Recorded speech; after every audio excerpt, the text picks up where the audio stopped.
enfrentar a lo que creemos que son 10 de los asuntos teológicos principales.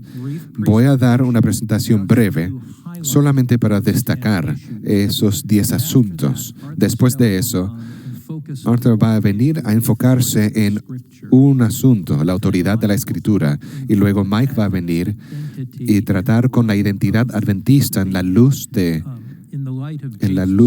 Jesús y las doctrinas. Entonces, esas dos presentaciones va a haber dos de los específicos de estas áreas. Entonces, vamos a entrar en las 10 áreas que sentimos que la iglesia está enfrentando hoy. Esos no son necesariamente en orden, sino que son 10 de los asuntos. El primero es la autoridad de la Escritura. La pregunta que levantamos será esta: ¿es la Biblia culturalmente condicionada principalmente? Es uno de los asuntos que nos enfrenta como una denominación hoy en día. La Biblia es condicionada culturalmente. La Biblia tiene autoridad en la ciencia, en el área de profecía, en estándares de estilo de vida, doctrinas. No hay cuestión acerca de eso. Levantamos la pregunta simplemente, no solamente para hacer preguntas, como si la iglesia va a cambiar su posición. Claro que no. Pero estas son preguntas que sí están siendo levantadas, que la iglesia tiene que enfrentar. Los adventistas del séptimo día han creído desde nuestro principio y todavía creemos que la Biblia es autoritativa, es la palabra infalible de Dios. El segundo área es la identidad adventista.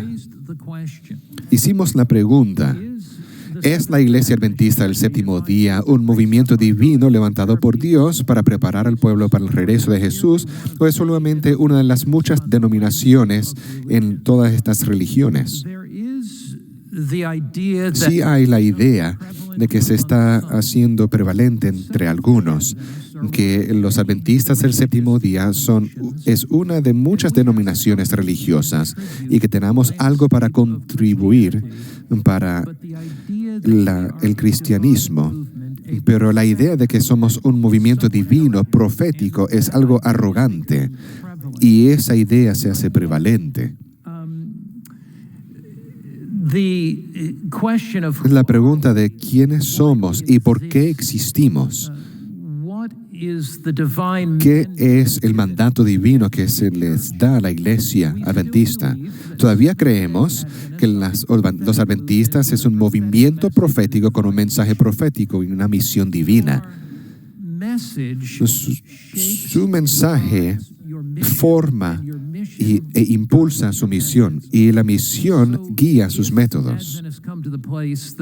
Si los adventistas llegan al lugar que simplemente somos otro movimiento, eso dramáticamente afecta nuestra misión al mundo. Creemos que Dios ha levantado a la iglesia adventista por un propósito divino. El asunto de interpretación profética es un asunto significativo de la iglesia. Las profecías de Daniel y Apocalipsis todavía son relevantes en este siglo, o tenemos que reevaluar nuestro entendimiento profético. Hay algunos que tienen la idea de que el concepto de Daniel y Apocalipsis, especialmente los mensajes proféticos en Apocalipsis 13 y 14, que hablan de un conflicto que viene acerca de la adoración y la marca de la bestia, y la idea de que hay una ley dominical que es universal, que eso se tiene que reevaluar hoy en día. Los adventistas del séptimo día todavía creen que las profecías de Daniel y en Apocalipsis hablan con poder incrementando y en relevancia a una generación de los últimos días. Entonces, esta es la tercera área. La cuarta área es, claro, de la creación y la evolución. Es un área significativa que la iglesia está enfrentando hoy. Los primeros capítulos, 11 capítulos de Génesis, es una cuenta histórica de eventos, o es simplemente una alegoría para explicar cómo hizo Dios las cosas. ¿Qué diferencia hace de lo que crees de los primeros 11 capítulos? Hace una diferencia en lo que cree uno de la creación y el diluvio mundial. Los adventistas del séptimo día creen que el mundo fue creado Fue una semana literal de 7 días y la creación ancla la Biblia entera y da significado a nuestra existencia. Si no estamos claros de la creación, una creación literal de una semana de 7 días, 6 días y reposando el séptimo, eso afecta su entendimiento de los 10 mandamientos, donde Dios se refiere a la creación, afecta a las declaraciones de Cristo sobre la creación, y claro, de Apocalipsis 14:7, que trata con adorar al Creador, que es una cita directa del cuarto mandamiento. Los primeros 11 capítulos de Génesis se hacen puntos de anclaje significativas en la teología adventista. El asunto de Jesús y la doctrina. Hay muchas personas entre nosotros creciendo ahora que no entienden bien el significado de Jesús y doctrina. Hay un movimiento, especialmente adventistas jóvenes, que tienen la idea que hay una distinción entre Jesús y doctrina. Ellos miran un énfasis en doctrina como legalista y arbitrario. Entonces, la pregunta es, ¿qué relación Jesús tiene con las doctrinas de la Escritura? Y quiero interrumpir, Mark, por un segundo. Los que no conocen esa pintura que se hizo por Nathan Green, que hizo esta pintura de la Segunda Avenida, acá afuera. Es un artista bien interesante, pero esa pintura es del anciano Bradford. Entonces, los que no conocían al anciano Bradford, ese es el anciano C.E. Bradford. Y él es emblemático de un predicador. Perdón, Mark. Podemos regresar a esa pintura, si es posible. Ahí está. Sí, el anciano Bradford, un predicador poderoso, y él está predicando en su manera con entusiasmo y poder.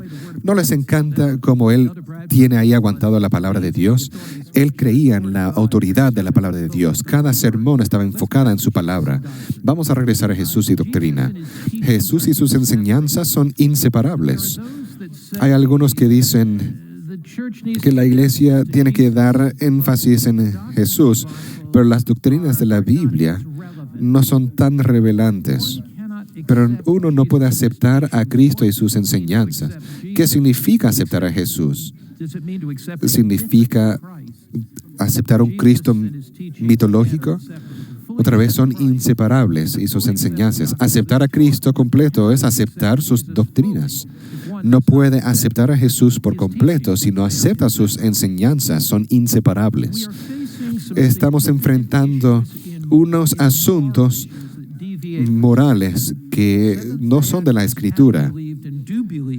Los adventistas del séptimo día creen en la integridad y los morales de las Escrituras, especialmente la pureza de la creación, de hombre y mujeres, el matrimonio, cosas con homosexuales, cosas como vivir juntos, divorcio no bíblico y casarse otra vez, asuntos de lesbianas y homosexuales están enfrentando a la iglesia y al liderazgo con mucha frecuencia.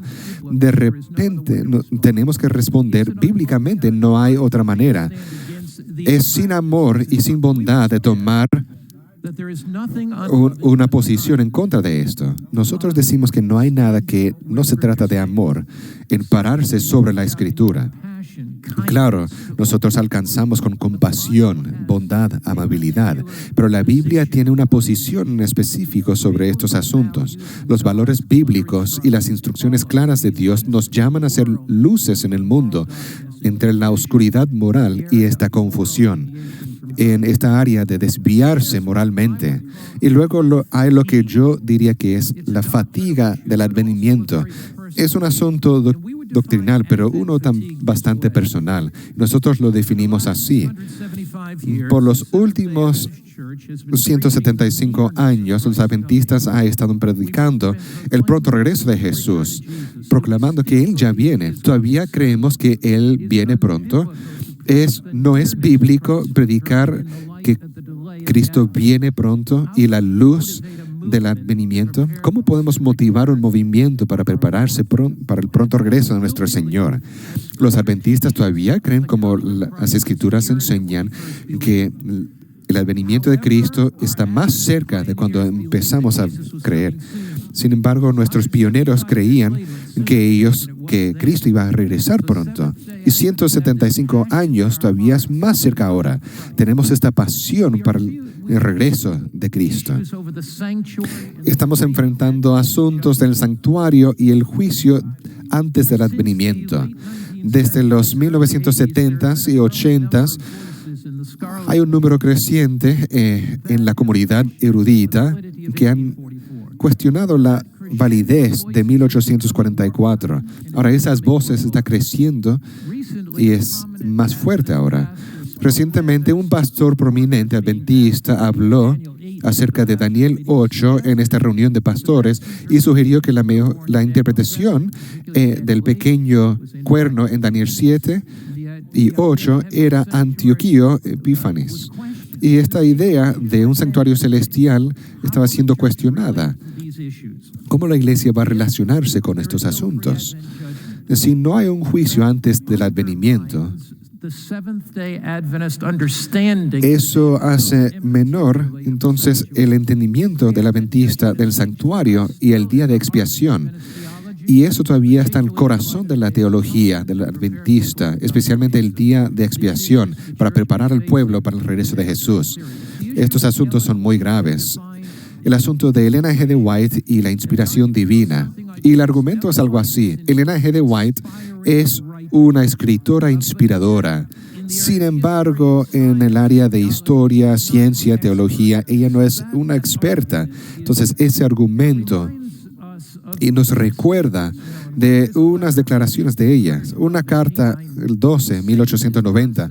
Satanás es constantemente presionando en tratar de desviarnos de la verdad. La última decepción de Satanás será que no hay efecto del testimonio del Espíritu de Dios. Noten aquí que Dios no dice que las personas no van a decir que ella es inspirada, sino que no tiene efecto. Entonces ella es inspiradora, yo la leo, pero no es autoritativa. Cuando no hay visión, como dicen Proverbios, Satanás va a trabajar de diferentes maneras para quitar la confianza del remanente del pueblo de Dios en su testimonio. Otra declaración en la carta 40, habrá un odio para los testimonios que es satánico. Los trabajos de Satanás van a quitar la fe de la iglesia de muchos y él no puede tener un camino más claro en traer la decepción para quitar las almas con estas delusiones y la advertencia y el consejo del Espíritu de Dios no se obedecen. Entonces su inspiración y su autoridad es uno de los asuntos definitivos. El último punto que quisiera hablar es volver a hacer la imagen del adventismo. Hay un cambio de apoyo de un servicio completamente en la Biblia a una forma de adoración, buscando adoradores a través de la música, historias para contar en vez de sermones bíblicos. Ese cambio de imagen de la iglesia, rebajando los estándares de la iglesia, el mensaje de salud y la identidad de la iglesia adventista. Si ustedes toman punto 1 acerca de la autoridad de la iglesia y ver que este último punto se conecta, ustedes tienen allí, ustedes ven un movimiento que se aleja de la autoridad de la Biblia.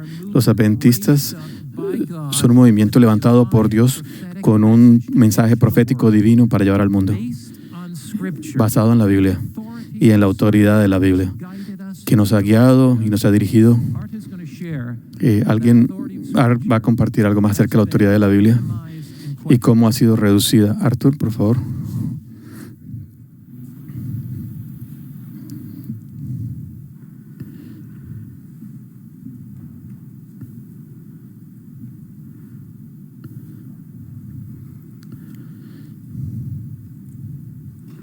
All right. Muy bien. vamos a hablar acerca de la palabra de Dios. Siempre es un gozo hablar de la Biblia. Vamos a ir al texto yo voy a ir. Vamos a hablar un poquito cómo entendemos la palabra de Dios, cómo la interpretamos. Es muy interesante. Si usted habla a cualquier militar general, él le va a decir, para ganar, uno tiene que entender la estrategia de los enemigos. Está hablando con un general ruso que hay otro secreto, y es ese general que se llama Winter Kohl. Hablemos de la estrategia que se han hablado a través de las épocas que Satanás ha utilizado para destruir la palabra de Dios. Es interesante notar que en algunos puntos cruciales de la historia humana, el enemigo siempre usa las mismas tácticas. Usted difícilmente va a encontrar tiempos más importantes en la historia del mundo. Cuando la primera pareja fue creada, Adán y Eva, la palabra de Dios no estaba escrita todavía, pero ya Dios la había hablado. Y ustedes saben que cuando Satanás estaba tratando de guiarlos en la dirección incorrecta, él estaba citando la palabra de Dios de manera incorrecta. Aquí encuentran un par de textos para que ustedes lo lean. El segundo punto más importante en la historia del mundo fue cuando la salvación fue decidida y Satanás estaba tratando de usar poder para atentar a Jesús, y siempre notar que él usa la misma táctica. Él estaba citando la Biblia, pero deja unas partecitas afuera, las saca fuera de contexto y le da un pequeño cambio. Es interesante notar esto. Hasta ahora podemos ver que Satanás ha usado duda, uso selectivo de la Biblia, o reinterpreta la palabra de Dios. Si usted va a través de la Edad Media, es muy interesante notar que el enemigo estaba tratando de mantener la palabra de Dios lejos de la gente, porque la Biblia, ustedes saben, únicamente estaba disponible en latín, únicamente para los clérigos que entendían la palabra de Dios. Pero cuando llegó una bendición de la Reforma, una de las grandes bendiciones, los reformadores tradujeron la palabra de Dios y la dejaron en el idioma de las personas para que ellos la leyeran. ¿Cuál fue la reacción? Número uno, fue algo que la Biblia fue quemada. Ahí mismo momento en que se desarrolló la imprenta, ahora ya no tenía que escribir la mano. Había miles de copias de la Biblia. ¿Qué hacer con eso? Notar que el método histórico crítico de la Biblia fue creado, especialmente los recursos de criticismo. Como se han mencionado ya, la Biblia se tenía que entender en el contexto cultural, y la Biblia fue presentada como la palabra de Dios para nosotros los seres humanos, pero fue presentada como la gente en diferentes épocas, cuando la Biblia fue escrita, cómo ellos recibieron la palabra de Dios, cómo la percibían. No es Dios hablando a nosotros, sino cómo la gente en diferentes culturas y en épocas entendieron a Dios y cómo la interpretaron. Es muy interesante notar esto. Yo vivía en la Unión Soviética en los años 80 y estaban tratando de destruir la palabra de Dios. Era muy difícil conseguir una copia de la Biblia. Lo interesante era que los líderes estaban traducían algunos trabajos del método histórico crítico y lo hacían disponible para toda la sociedad. Ellos entendieron muy rápido. Si usted le da a la gente este método, va a ver que la Biblia no es en serio y lo va a destruir la credibilidad de la Biblia. Aunque la Biblia es cultural y constituida históricamente, no es cultural o históricamente condicionada. Yo he encontrado muchas citas de Elena White que son muy profundas y que son cargadas teológicamente cuando ella habla de la palabra de Dios. Aquí hay una que quiero mostrarles. Dios ha estado contento de comunicar su verdad a las agencias humanas y Él mismo, por el Espíritu Santo, califica a hombres para hacer ese trabajo. Él guía la mente en la selección de lo que ellos van a decir y lo que van a escribir. Este tesoro está en vasos terrenales, sin embargo, es celestial. Los testimonios a través del idioma imperfecto humano, sin embargo, es el testimonio de Dios. Y la obediencia, los hijos obedientes de Dios pueden ver la gloria del poder divino. Elena de White reconoce el elemento humano, culturalmente hablando. Ella dice que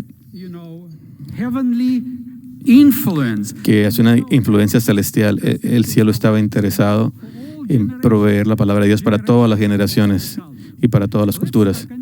Aquí hay otra cita. En este artículo se habla acerca de la Biblia, al comienzo de la gran controversia, conflicto de los siglos, dice, pero la palabra de Dios, la Biblia, es la verdad de Dios expresada en lenguaje de hombres, donde presenta la unión de lo divino y lo humano. Esa unión existió en la naturaleza de Jesús, que fue el Hijo de Dios y el Hijo del hombre. Y es verdad acerca de la Biblia, la palabra de Cristo, que es la palabra hecha carne y habita dentro de nosotros. En Cristo usted no puede separar una naturaleza de la otra. Usted, si se quita una, usted pierde todo. Lo mismo con la Biblia. Sí, la verdad es que Dios ha revelado su voluntad a los hombres a través de la palabra, y eso no limita la presencia del Espíritu Santo guiándonos. En lo contrario, el Espíritu fue prometido por nosotros por el Salvador al abrir la palabra a sus siervos y nos ilumina al aprender sus enseñanzas. Es el Espíritu de Dios que nos inspira a enseñar la Biblia, y es imposible que las enseñanzas del Espíritu puedan ser contrarias a la palabra. El Espíritu no fue dado sobre nosotros para que se sobreponga a la Biblia. Las Escrituras dicen que la palabra de Dios es la regla, el estándar por lo que todos debemos enseñar y ser probados.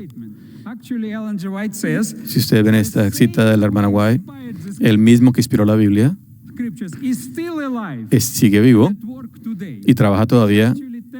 Ella no está diciendo, si nosotros con un espíritu humilde nos sometemos al autor que nos guía la Biblia, vamos a entender lo que la Biblia nos quiere decir. Hay una pregunta muy grande hoy en día, ahora que estamos mirando el futuro. ¿Tendrán las tácticas? ¿El enemigo va a cambiar la táctica en el tiempo final? ¿Qué es lo que ha hecho el enemigo con la palabra de Dios? Ahora la palabra de Dios está disponible a todo el mundo. Todo el mundo tiene acceso fácil a la Biblia, versiones electrónicas en medios sociales. Lo pueden encontrar en todos lados. ¿Qué es lo que está haciendo el enemigo? ¿Cambia su táctica? ¿O qué está haciendo ahora? Es interesante notar que estamos ahora teniendo problemas con las aproximaciones postmodernas o nuevos sistemas hermenéuticos. Usted puede leer muchísimo acerca de esto. Cuando usted lee algunas cosas positivas, pero otras muy peligrosas. Por ejemplo, hablando de las nuevas hermenéuticas, hay un cambio de concentración de atención. La atención se ha cambiado del texto bíblico a la intención del autor del texto, al lector. Antes estudiábamos hebreo, griego, estábamos tratando qué era lo que el texto significa, qué era lo que el autor estaba tratando de decirnos. Y mirábamos los contextos históricos para tratar de entender todo esto. Ahora ya no es necesario. Las nuevas hermenéuticas dicen algo diferente. Ahora no necesitamos estudiar todas estas cosas porque la intención, estamos interesados en, porque ahora el lector decide qué es lo que la Biblia dice. El lector no está buscando lo que el autor quiso decir, pero está tratando de buscar un encuentro. El significado pasa entre el lector encuentra el texto. Ustedes ven, no importa lo que el autor quería decir, el texto mismo tiene su propia vida. Así que cuando una palabra o un ejemplo, una historia o un texto habla a su corazón, en ese momento hay un encuentro y la palabra de Dios se convierte en la palabra de Dios en ese momento. Eso nos trae a los diferentes significados del texto, siendo que el significado viene en el momento en que encontramos el texto, puede significar diferentes cosas a diferentes lectores. A una misma persona, un mismo texto puede decir diferentes cosas. En vez de tratar de entender el objetivo, el texto objetivo del texto, los seguidores de la nueva hermenéutica utilizan la Biblia y la ven como una colección de diferentes palabras, ideas, comprensiones, historias, y que pueden ser, que sean la palabra de Dios cuando las encontramos. ¿A dónde nos llevan estas nuevas hermenéuticas? Nos llevan, en vez de algo centrado en la palabra de Dios, ahora nos encontramos con algo que es centrado en nosotros mismos. Si la pregunta antes era, ¿qué es verdad? ¿Cuál es la voluntad de Dios? ¿Cómo yo puedo glorificar a Dios? Ahora estas preguntas han cambiado y son diferentes preguntas. Ahora preguntamos, ¿qué es verdad para mí? Y lo que es verdad para mí no necesariamente es verdad para usted. ¿Qué es verdad para usted? ¿Qué es lo que da calor a mi corazón? ¿Cómo puedo yo satisfacer mis necesidades y deseos? ¿Qué me hace sentir bien? En este aspecto es muy serio, porque en el momento en que nos movemos del centro de Dios y comenzamos a poner a los seres humanos en el centro, todo cambia. Usted interpreta la Escritura de manera diferente. Por ejemplo, si usted mira asuntos morales, por ejemplo, vidas sexuales alternativas, usted hace diferentes preguntas. Usted ya no pregunta más, ¿cuál es la voluntad de Dios? ¿Cómo yo puedo glorificar a Dios con mi cuerpo y con todo lo que yo hago? Usted le pregunta diferente, ¿cómo me puedo sentir bien? Cuando usted mira estas nuevas hermenéuticas, usted dice que acerca de miles de millones de personas en el siglo XXI que le dan la vida a Jesús, por Jesús, en muchos países, como ellos si hubieran preguntado, ¿cómo puedo glorificar a Dios? ¿Cómo puedo yo salvar mi vida? ¿Cómo yo puedo hacerme feliz? Cuando usted mueve a Dios del centro y coloca al ser humano en el centro, cambia toda la hermenéutica. Usted interpreta ahora lo que la Biblia cita claramente. El pecado ahora es una bendición, y así continúa. Otro punto, otro elemento de la nueva hermenéutica, como estamos hablando ahora solo de encuentros, la parte histórica de los eventos bíblicos no tiene ningún valor. Ustedes se pueden imaginar a dónde nos va a llevar eso. Ahora vemos unos extremos en unas aproximaciones extremas. Es muy importante estudiar la estructura del texto. Y ustedes saben muy bien al Dr. Bill Shedd y el Dr. Hiasm, porque él estudiaba la Biblia, donde estaba tratando de mostrar que lo que es obvio en el estudio del texto a veces se encuentra en la estructura del texto. Ahora se está sugiriendo elementos extremos de la estructura del texto. La idea principal es La Biblia presenta, son códigos, y usted tiene que descubrir el significado de estos códigos. El significado no se ve en la parte de la superficie. Nos lleva nuevamente a la Edad Media. Ahora estamos dando nuevamente un círculo. Volvimos al mismo punto. Únicamente expertos o clérigos pueden entender realmente lo que significan los códigos, y la mayoría de la gente no lo entiende. En esa luz, quisiera leerles una cita. Esta expresión ha sido usada mal por muchos. Miremos lo que dice la hermana White. Un gran trabajo grande puede ser hecho al presentar la palabra de Dios a las personas. Cuando se lee, a veces usamos un entendimiento superficial. Miren lo que la hermana White dice aquí. Ella nos invita a que nos tomemos un acercamiento canónico. Tomar la Biblia por lo que es, sin ninguno de estos acercamientos. Para hacerlo claro, miremos lo que ella dice.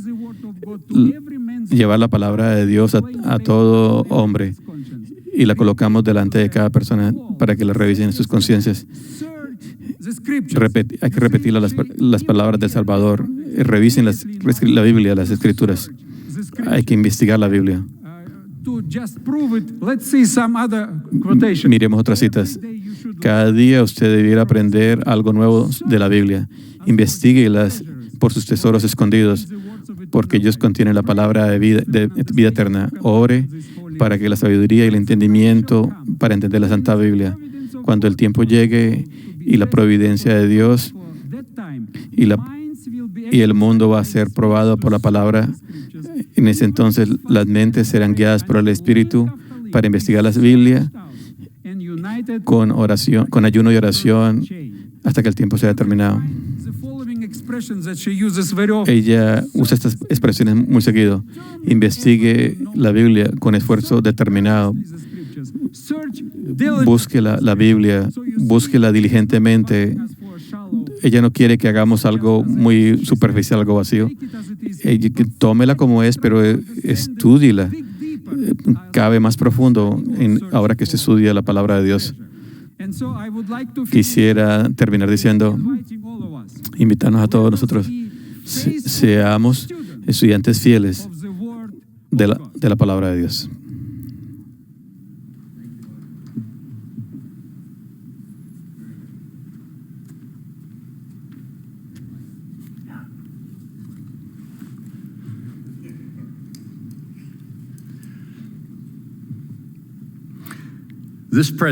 Esta presentación es para proveer una fundación para la discusión, respondiendo a aquellos que dicen que la Iglesia Adventista del séptimo día oculta el trabajo de Dios al tomar esta visión tan limitada de la gracia. Ellos dicen que la teología es oscura y que nunca va a ser aceptada por otras iglesias cristianas. Nunca va a ser aceptada por el mundo no cristiano, y que nunca va a ser aceptada por limitar la salida de la gente joven de la iglesia. La libertad que nos da la Biblia, ellos lo definen como un estilo de vida sin ninguna limitación. Estas voces están siendo escuchadas en algunas de nuestras iglesias y algunas de las universidades. Eso se refleja en una encuesta que se hizo a nivel mundial que identifica a la iglesia remanente. Esta cultura es real, está entrando. ¿Qué tan grande es la gracia? Aquel que cree en el Hijo tiene vida eterna. Y el que no cree en el Hijo no tiene vida, pero la ira de Dios está sobre él. El que cree y es bautizado será salvo, pero el que no cree será condenado.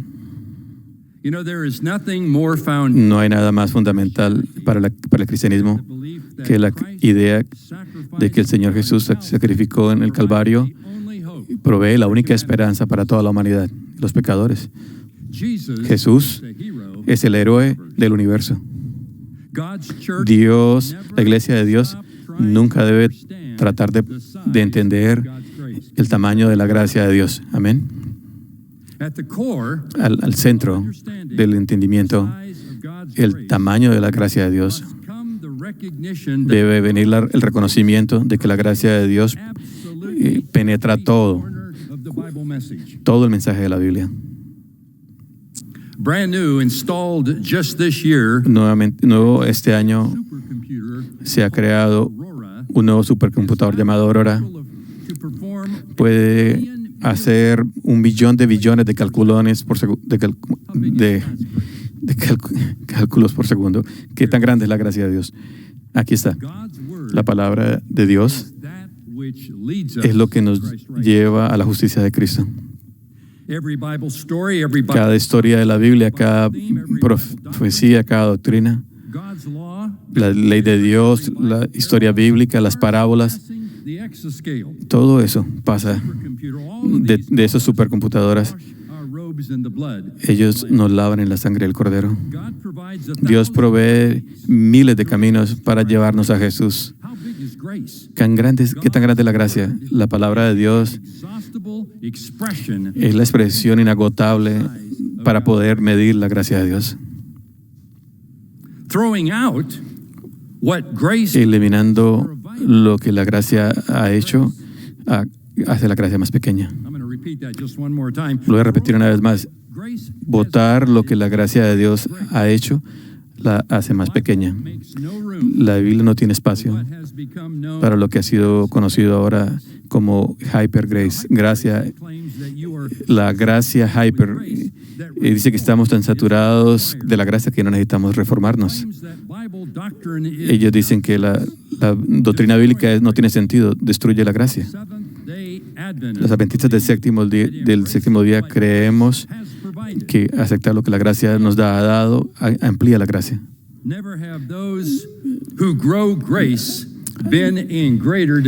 Nunca antes los que han aumentado la gracia habían estado en tanta necesidad.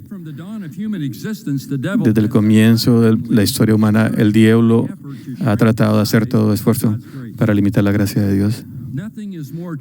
Nada más verdad que las voces que dicen Jesús y únicamente Jesús.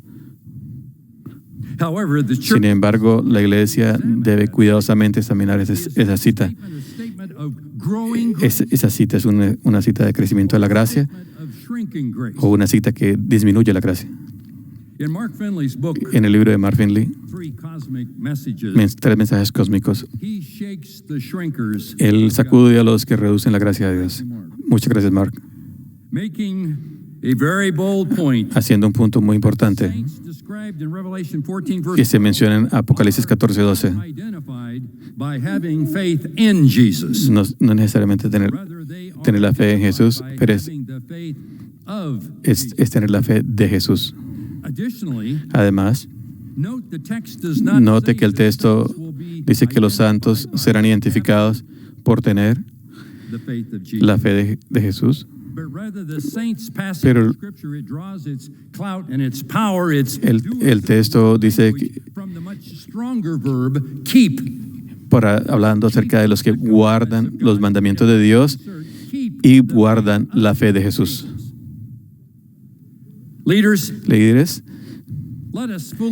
entendamos claramente que hay muchos que están afiliados con la iglesia que ven un movimiento de la gracia hyper, donde la teología de los pioneros, de todas esas personas que fundaron la iglesia, James,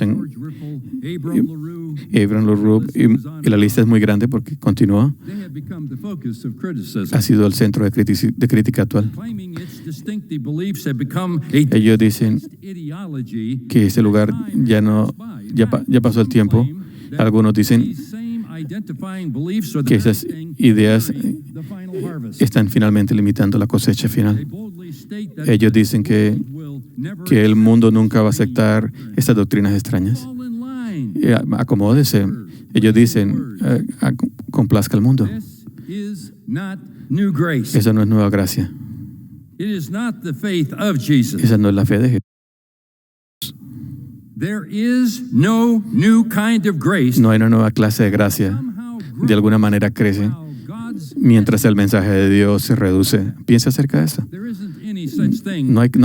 Eso no existe realmente, esa clase de gracia.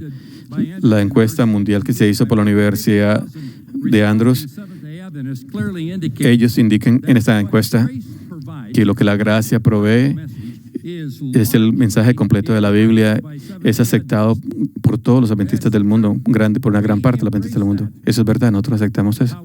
Sin embargo,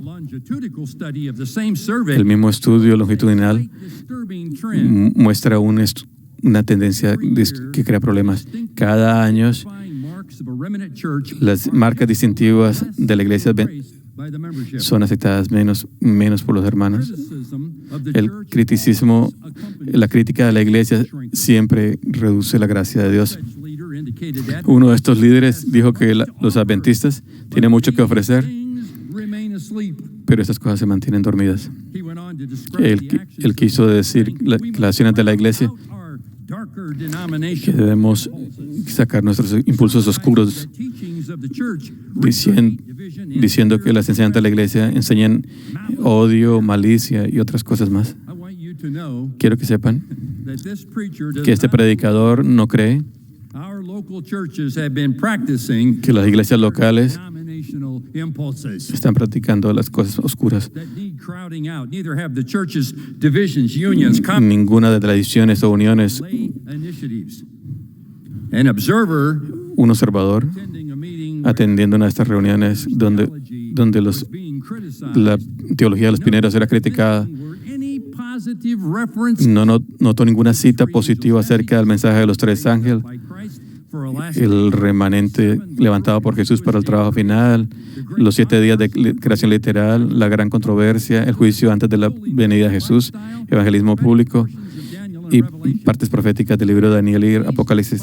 ¿De dónde vinieron todas estas cosas inspiradas por la Biblia? ¿Vinieron de hombres? No. Sabiendo esto, que ninguna profecía de la Biblia es de interpretación privada, porque la profecía vino en tiempos antiguos, no por la voluntad de hombre, pero los hombres santos de Dios hablaron cuando ellos fueron inspirados por el Espíritu Santo. Segunda de Pedro 1, 20 y 21. Rechazando el trabajo del Espíritu Santo, aleja la gracia de Dios. La Biblia claramente explica el vínculo entre la justicia de Cristo y la ley y la profecía. Saben que la palabra aunque es una expresión interesante. Básicamente significa no llega a conclusiones hasta que considere lo que sigue. Ahora alístense. Aquí viene uno de mis versículos más favoritos en la Biblia. Romanos 3, versículo 3. Ya que por las obras de la ley ningún ser humano será justificado delante de él, porque por medio de la ley es el conocimiento del pecado. Aquí viene la declaración de aunque. Pero ahora, aparte de la ley, se ha manifestado la justicia de Dios. ¿Cuál es esa próxima palabra? Aunque. Significando, no llega a las conclusiones, testificada por la ley y por los profetas. Miren lo que la gracia ha dado. Miren lo que la justicia de Cristo ha proveído. No son separados. La ley y los profetas testifican a qué. ¿Qué dice el versículo? Testifican a la gracia y la justicia de Dios. Profetas y Reyes nos da algo adicional en el Ellen G. White. Dice, entre las leyes de los hombres y los preceptos de Jehová vendrá el último gran conflicto de esta controversia entre la verdad y el error. Sobre esta batalla estamos entrando, una batalla ahora no entre iglesia contra iglesia, buscando la supremacía, sino entre la religión de la Biblia y las religiones de fábulas y tradición. Estas agencias que se han unido en contra de la verdad están trabajando activamente. La palabra de Dios que se ha dado con un costo tan grande de sufrimiento no se valora. Hay pocos que realmente lo aceptan como la regla de vida. Infidelidad hay tanto en un extent alarmante, no tanto en el mundo, sino también en la iglesia. Muchos han negado las doctrinas que son las mismas pilares de la fe cristiana. Los grandes hechos de la creación como presentado por los escritores inspirados, la caída del hombre, la expiación, la ley, todos son prácticamente rechazadas y una gran porción en el mundo cristiano la rechazan. Muchos dicen que están orgullosos en su conocimiento, en la evidencia de debilidad para poner la confianza implícita en la Biblia y una prueba de aprendizaje hacia las Escrituras y espiritualizar y explicar las verdades más importantes. ¿Sabes? El reino venidero es un tema grande de la Biblia. Los siglos que se encuentran en el Antiguo Testamento se entendía como un Mesías venidero que pondría el mundo bien, establecería el poder de Israel para siempre. Sin embargo, el Nuevo Testamento, cuando habla del reino, es sorprendente para el mundo. Quitó todas las ideas de antes. Cristo puso en moción la revolución más grande que el mundo ha visto. Me encanta el libro de Mateo. Hablan mucho del reino ahí. Casi cada página describe el reino como así, o el reino así. El reino está aquí, está allá. Yo leí tu libro acerca del reino, me encantó. No podemos imaginarnos tanto como la chispa de la esperanza tenía que encenderse en los corazones de los que no tenían esperanza. ¿Lo pueden imaginar? Y sí, poco podemos imaginar como los hipócritas espirituales, los privilegiados, los del templo, los que pisan sobre los desesperados huérfanos, viudas. Ellos tenían que ahogarse casi en estas palabras que era un reino de gracia. Luego, Cristo asombró al mundo con su historia que se encuentra en Mateo 22, con una convicción firme y una prescripción divina. Cristo le dice a los fariseos y a los saduceos con unos lentes espirituales. La historia es uno de los pocos que específicamente describe la dinámica de la justicia de Cristo. Toda la parábola tiene solamente un propósito grande y es el mensaje más poderoso que jamás se ha contado. Aquí está.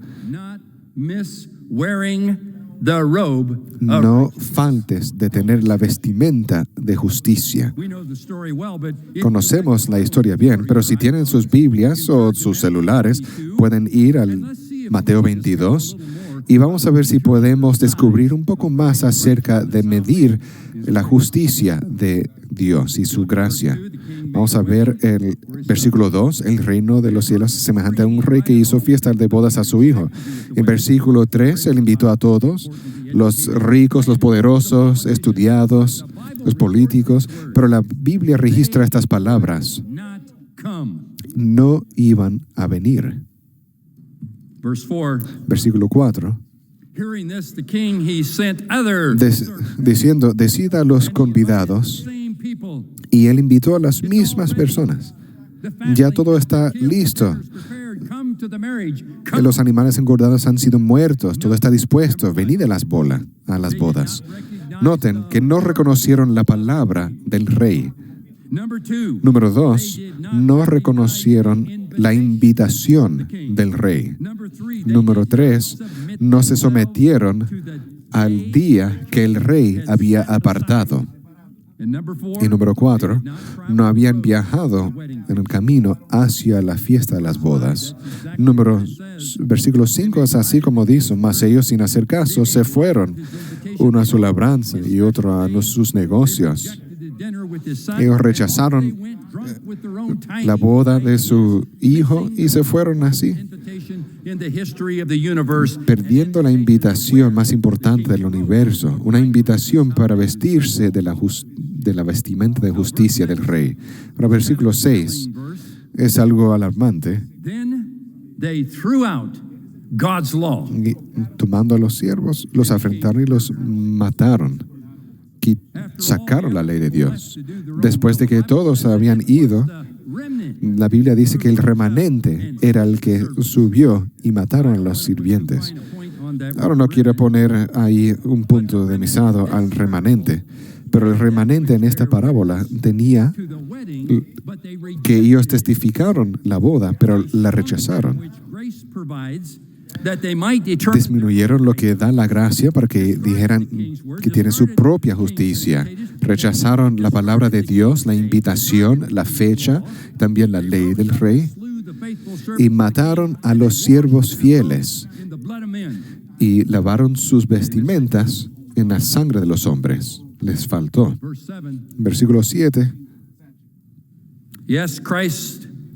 Sí, Cristo lo hizo bastante claro que el rey iba a ejercitar un día de juicio. Versículo 8, notan que el rey lo hace bien claro. Los que rechazan, eso es lo que era testimonio de la boda, el rey declara, ellos no eran dignos. Ahora cuando empiezan en versículo 9, me encanta esta parte. Todos los supuestos importantes no estaban ahí. El rey ahora los manda para que vayan e inviten a todos. Y no solamente vayan a los caminos pequeños, pero también por los caminos grandes. Invítalos todos. El versículo 10. Sí, las buenas personas fueron invitados y asistieron a la boda. Pero me encanta que la Biblia nos informa que los sirvientes invitaron a chusma, a los que no eran de la ley. Yo puedo ver la cara de los sirvientes cuando estaban gritando uno al otro. Esperan hasta que el rey vea esto. Estos ladrones, asesinos, los que eran chusma, ellos están ahí en los caminos gritándole al mundo, ¿por qué yo voy a faltar esto? Creyeron a la palabra del rey, honraron a la fecha del rey y con todos sus corazones y almas ellos llegaron al palacio, así en sus vestimenta sucia, pero no les importa estar en camino, van a recibir el premio, van a recibir el llamado de Dios y van a tener vestimentas de justicia de Cristo. Versículo 11, 12 y 13. Habrán aquellos que están buscando gracia, que se quedan sin hablar. Cuando el rey les pregunta, ¿dónde está tu vestimenta de justicia? Cuando pregunten, ¿no creíste en mi palabra? ¿Pensaste que podías escribir tu propia invitación e ignorar todas mis invitaciones, fecha, hacer tu propio mapa en la justicia? Los adventistas del séptimo día, líderes, si no escriben nada más que yo he dicho, espero que escriban esto. Necesitamos ser los primeros en preguntarle al mundo, ¿por qué quieres faltar a los cielos? ¿Para qué faltar? Necesitamos predicarlo. Lo que gracia nos ha dado es real. La justicia de Cristo es real. Los cielos son reales. Cristo viene pronto. Eso es real. La gracia nos ha dado las señales de su venida. Ha proveído las profecías de su regreso. Ha proveído la palabra de Dios, las promesas, el arrepentimiento. La gracia ha dado la justicia de Cristo. Ha proveído el perdón. La gracia ha proveído el yugo que es fácil y una carga que no es pesada, que la iglesia se levante y predique el camino a la justicia de Cristo. Escuchen a esto, las palabras de Dios, no las mías. Mateo 11, 28. and are heavy laden. Dice, venid a mí todos los que estáis trabajados y cargados, y yo os daré descansar. Llevad mi yugo sobre vosotros y aprended de mí, que soy manso y humilde de corazón, y hallaréis descanso para vuestras almas, porque mi yugo es fácil y ligera mi carga. Isaías 1, 18. Vengan ahora. No. Let us reason together, saith the Lord, not saith the politicians, not Venid luego, dice Jehová, y estemos a cuenta. Y no que dice el mundo, no que dicen los de Hollywood, no que dicen los deportistas, pero dice ¿quién?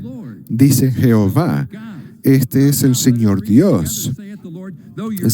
Si vuestros pecados fueren como la grana, como la nieve serán emblanquecidos. Si fueran rojos como el carmesí, vendrán a ser como blanca lana. Si confesamos nuestros pecados, Él es justo para perdonar nuestros pecados y limpiarnos de toda injusticia. Se quedó en pie en la fila para estar bautizado. Lo miré cuidadosamente. Él vivía en los lugares de la estación del tren en la gran ciudad de Bombay. Me di cuenta de su vestimenta que estaba sucia. Él salió del agua y con gran cuidado, él puso esa misma ropa vieja y sucia porque era todo lo que él tenía. Luego se volteó a la mansedumbre, que había bastante miles, y gritó con todo poder: soy limpio, soy limpio. Jesús me ha hecho limpio. Cuán grande es la gracia. Amen. Amén. Thank you, Mark. Gracias, Mark Arthur y Arthur Mike. y Mike. We're going to